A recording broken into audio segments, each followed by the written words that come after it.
Okay, here we are on Father's Day, and we're going to take a crack at chapter 5.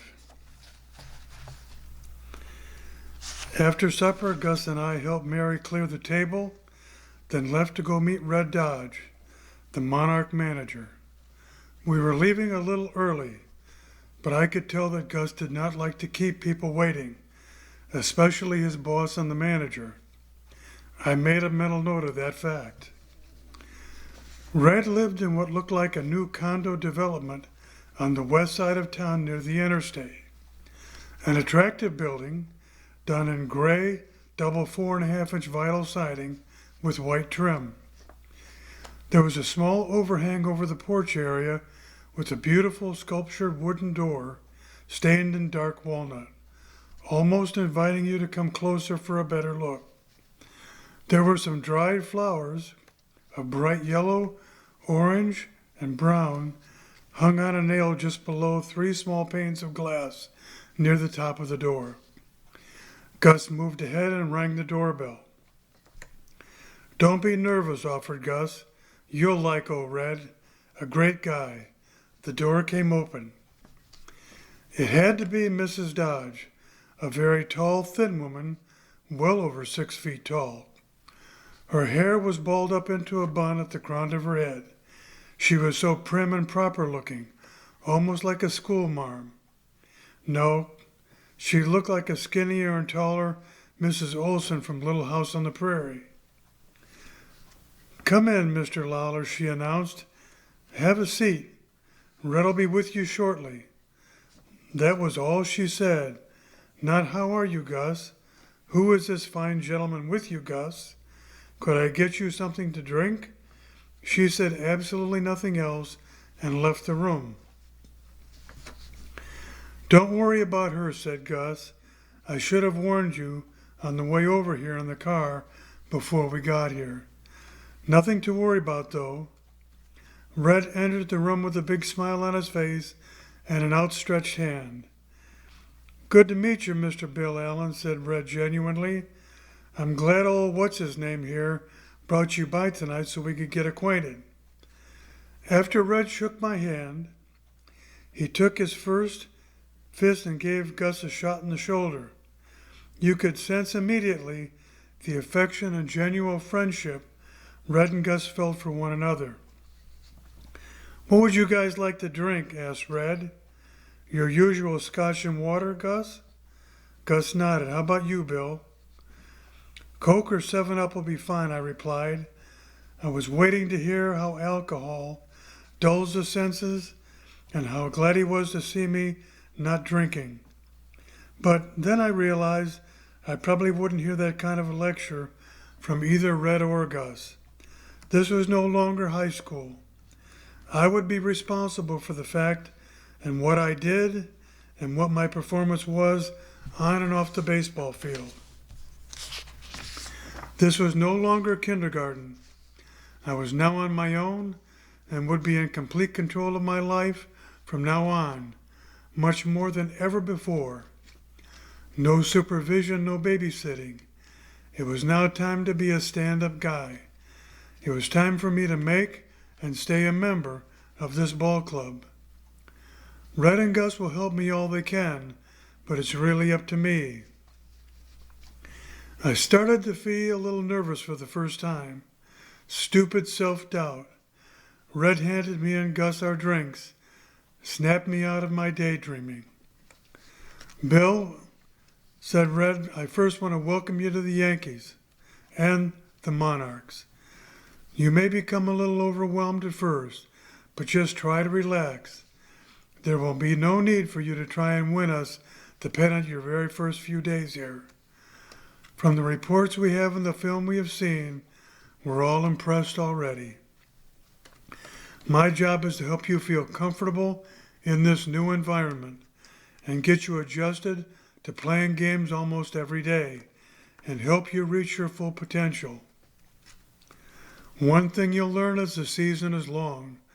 The food on the road lousy and the bus rides terrible. But trust me, if you want to make it to the show, it'll be worth the inconveniences. Gus and I will do all we can to make it happen. Who knows? Maybe along the way, we might even win ourselves a pennant, said Red with a smile. I got a good feeling from Red. His experience showed in a fatherly way in which he spoke to me. I had hoped his reputation for a hot temper was only partially true. I had hoped that, like most tales, the actual events were smaller than the tall tales being told. Time would tell, but for now, it was enough that my first impression was a very favorable one. Bill, Gus interjected, Red is the finest baseball man I've been associated with in all my 30-plus years in the game. You have the talent, and we believe we do, and you do. Red will help mold you into a great player. When you leave this team, you will really know how to play the game the Yankees way.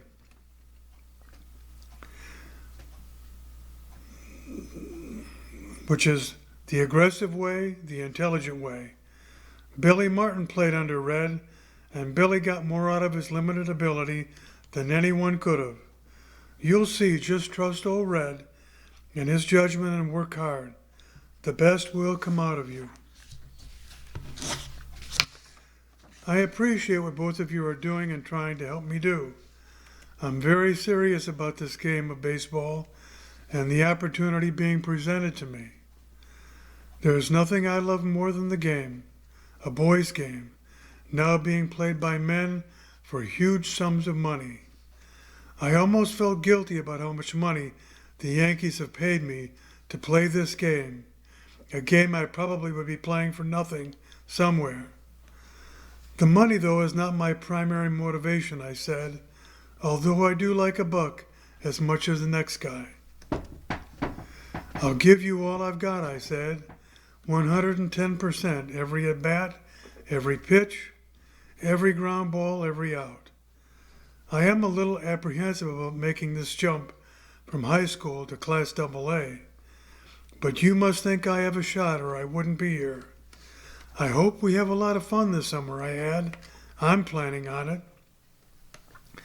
Red looked at Gus and started to chuckle.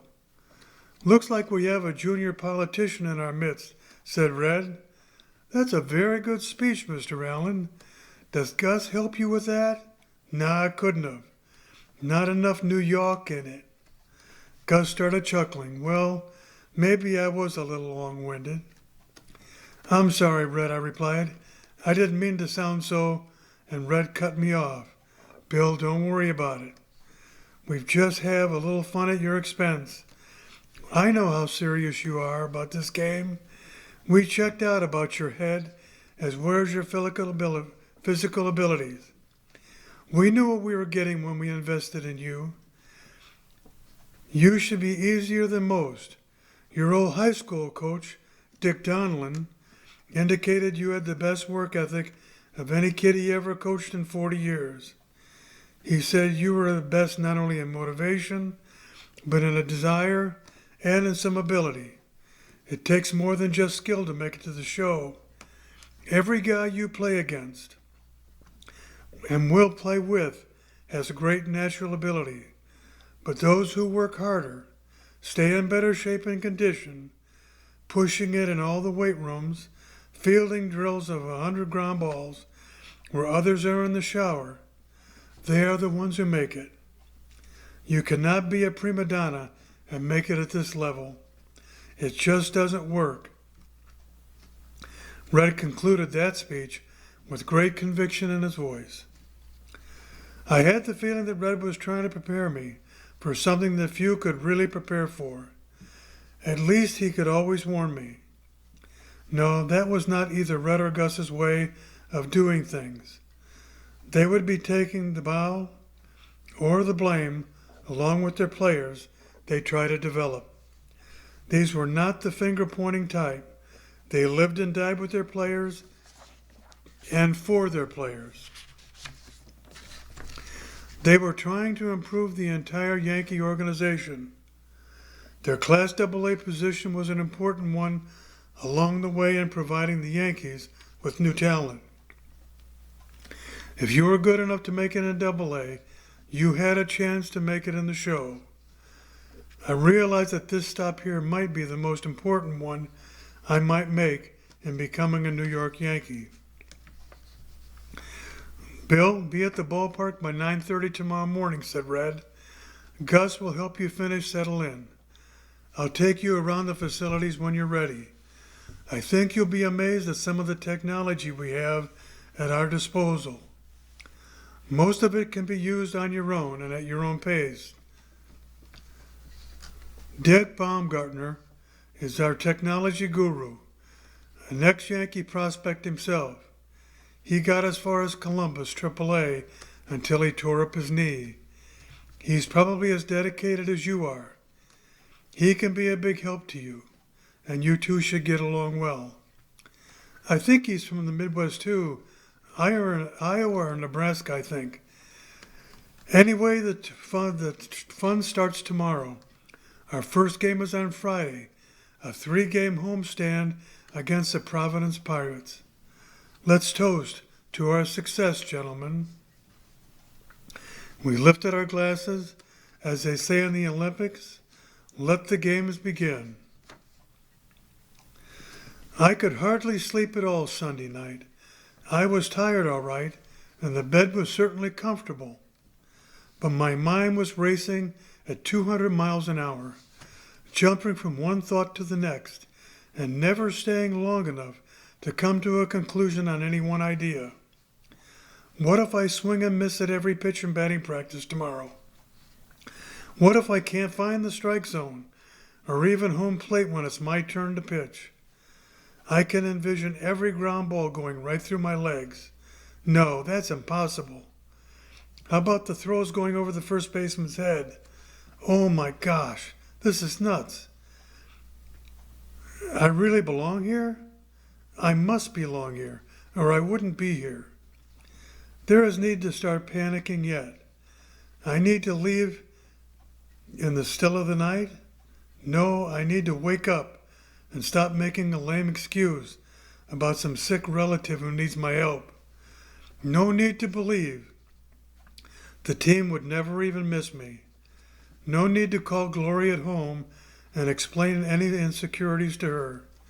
She wouldn't understand any of this, or would she? She had a hard time understanding Bob Lawler's dilemma. She would never understand my wanting to run away. This is crazy. I've got to stop this nonsense. I'm not going anywhere. I am not going anywhere. That's better. Calm down. Get a grip. My mind is starting to slow down. Hey, Bill, are you all right in there? Asked Gus as he quietly tapped on the door. Yeah, Gus, I'm okay. Just a little nightmare, I guess. I'll be all right now, thanks, I reply. Shoot, I thought to myself. He must have heard me talking to myself and thinks I'm some basket case. Well, good night, Bill, said Gus. Just relax and get some sleep. Don't worry about tomorrow. You'll do just fine. Sleep tight. With that, I said, I heard Gus shuffle off down the hallway and close the door next to him in Mary's room. Easy for him to say, relax, I thought. The Yankees weren't paying him $500,000 for just showing up, and I was guaranteed $3.7 million over the next 3 years. I was feeling Yankee pressure already, and I hadn't even stepped onto the playing field. That's what money does to you. You try and play up to the money and not to your ability. I hope I have the talent to make it. I think I do. Gus is right. No point worrying about any of that. It's just like Red said. Don't try to do it all in one day. Stay within myself and do what I can. Don't try and be something I'm not. Every player knows that's good advice. It's making that happen that is the difficult part.